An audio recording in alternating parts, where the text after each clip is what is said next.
as an association, we have successfully navigated the 2 years of the pandemic. It is fitting that the Custom Brokers and Freight Forwarders Association of Jamaica should host its 56th annual general meeting in conjunction with Jamaica's 60th independence anniversary celebrations. It also comes at a time when Jamaica has clear plans for the island-wide development and expansion of special economic zones, which of course will bring you business.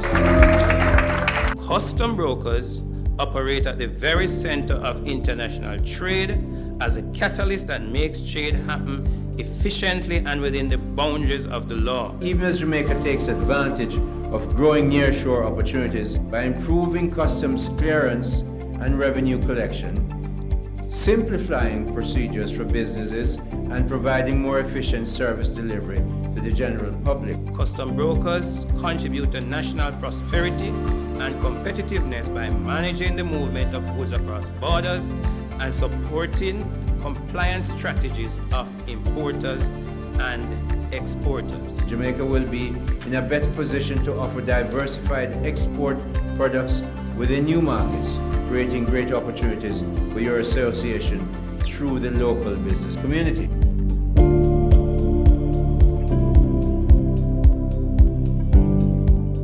We have to go make sure people understand that export is a really good thing. Them feel that you must import and sell.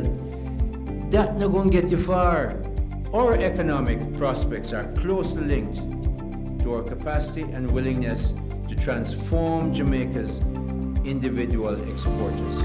We are highly integrated with the world economy. Because of that integration, we have to make sure that we are efficient and are good at what we do. Excellence in service is our way of life. Let us be extraordinary in living up to this motto.